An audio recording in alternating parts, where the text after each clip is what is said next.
Welcome to the deep dive. Think of this as your personalized shortcut through a really complex story. Yeah, you give us the sources, the pile of reading, and we sort of dig out the most important stuff for you. Exactly. We're aiming to be like those friends who've done the homework and can just give you the interesting bits, without the overload. And today, that homework is Barbarians at the Gate. We're diving into the high-stakes world of corporate takeovers, late 80s. Specifically, the huge battle for RJR Nabisco. Right, and the amazing thing is, the authors talked to over 100 people involved. So we're getting some real inside perspectives here. And speaking of perspectives, the center of it all, really, is Ross Johnson, the CEO. What a character. Definitely.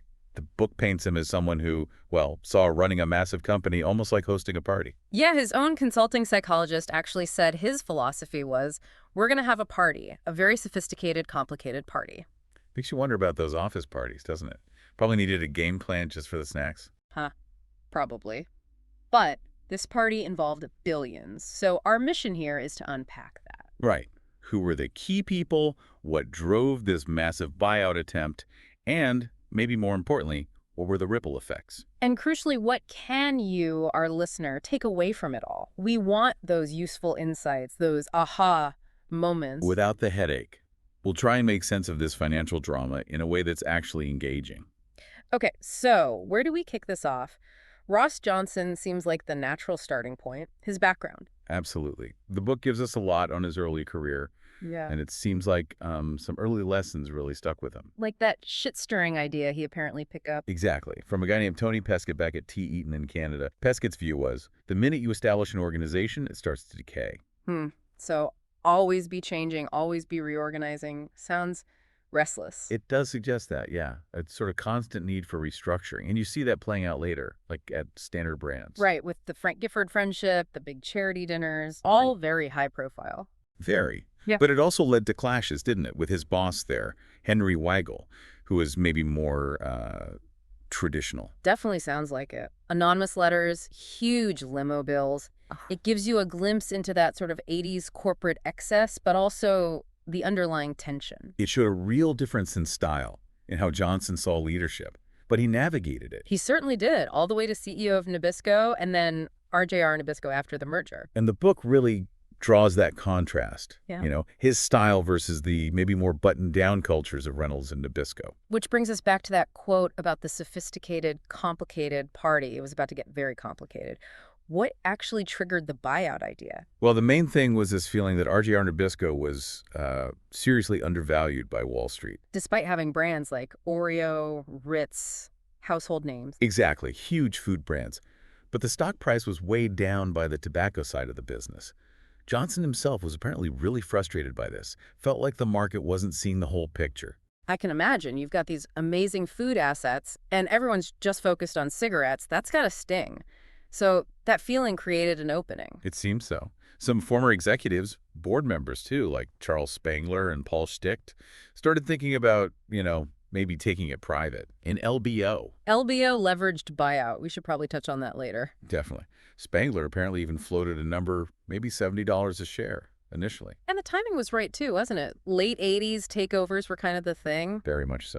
The market had recovered from the '87 crash. Deals were happening. The stage was set for something big. Okay, so the scene is set. Undervalued company, ripe environment. Who were the first guests to arrive at this sophisticated party? Well, first up was Johnson himself leading his management group, and they got backing from Shearson Lehman Hutton. Shearson, Peter Cohen, Tom Hill, big names back then. Huge. Cohen was more the administrator, Hill the deal guy. They were eager to finance it, put together an offer at $75 a share. And they thought that was it. Game over. It seems they kind of assumed it would be an unopposed bid. Yeah. Maybe a bit too confident. Yeah, because that confidence didn't last long, did it? Enter KKR. Exactly. Kohlberg, Kravis Yep. Roberts, Henry Kravis, George Roberts. These guys basically invented the modern LBO. Pioneers of leverage. Wow. What was their story? They'd been doing these deals for years, built a massive reputation. Kravis, especially, known for being incredibly driven, they'd just raised this enormous fund, like $5.6 billion. Wow. Serious money for the time. Absolutely. So when Kravis hears about Johnson's $75 bid, he doesn't blink. He comes in way higher, $90 a share. 90. That's a statement. It was. And apparently when Peter Cohen later claimed they had some kind of understanding, Kravis just shut it down. We never agreed on anything like that, Peter. Oof.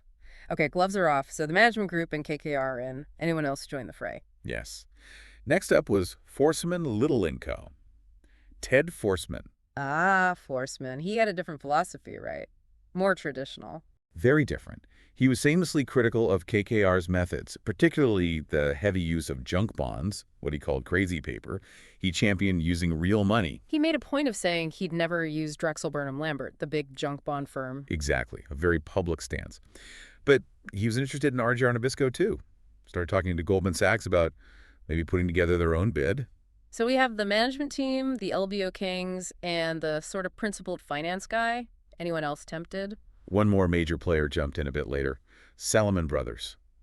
John Gutfreund, William Strong. Salomon, right. What was their angle? Well, Strong, in particular, seems to have looked at Johnson's initial $75 offer and thought it was way too low, like ridiculously low. The book quotes him thinking something like, These guys were stealing the company. That was his internal assessment. So Salomon decided they needed to get involved. and who did they partner with?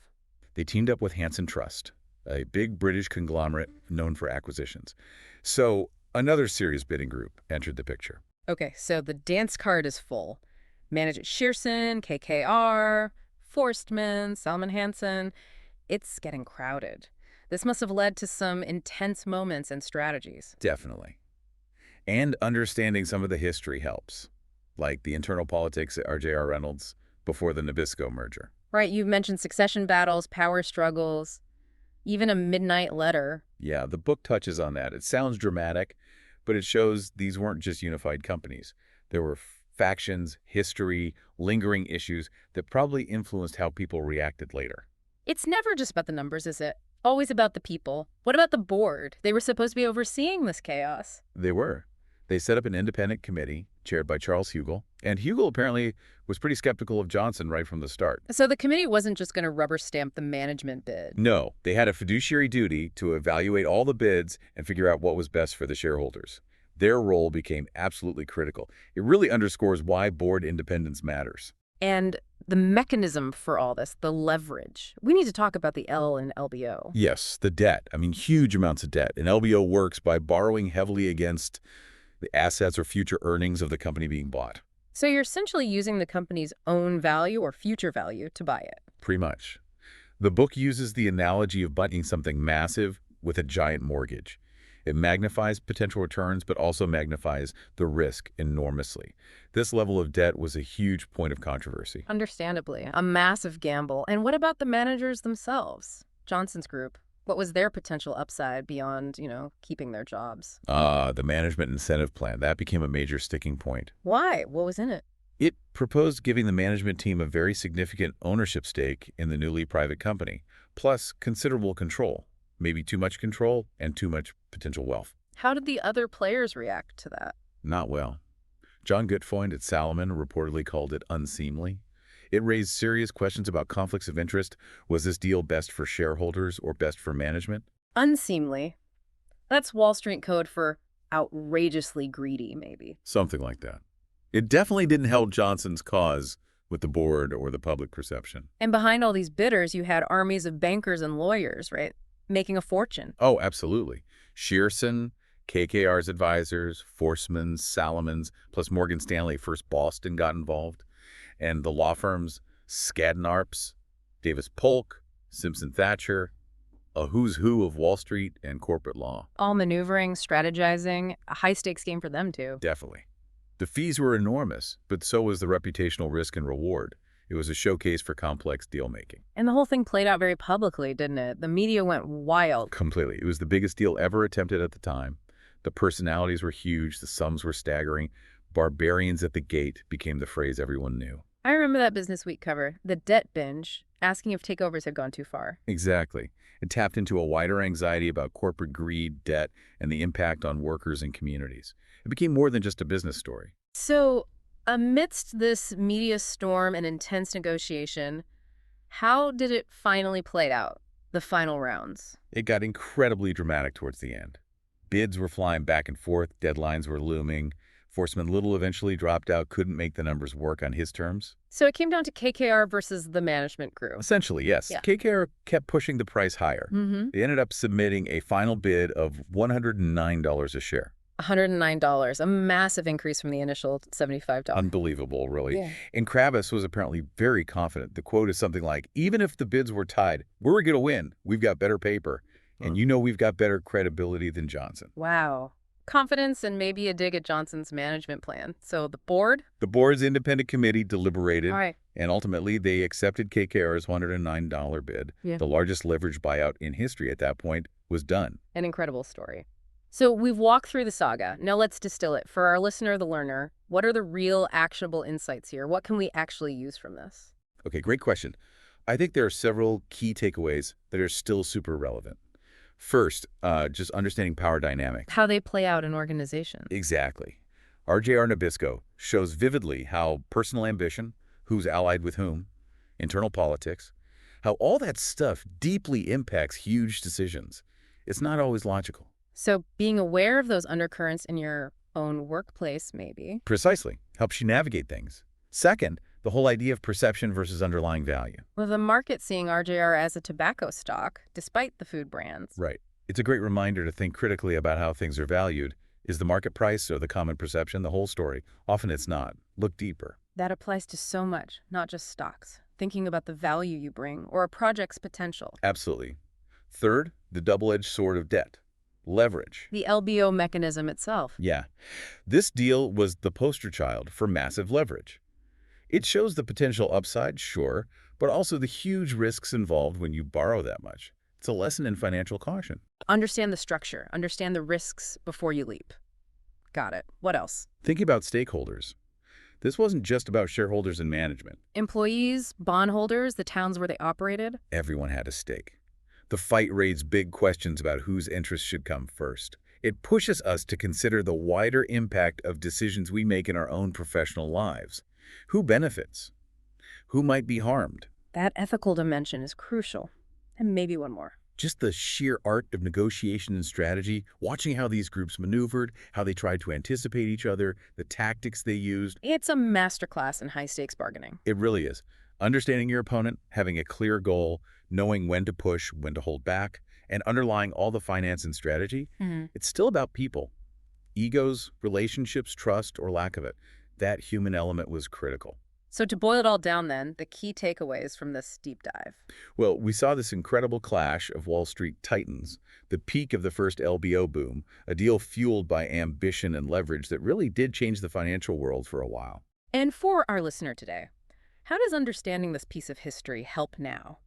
I think it provides a framework.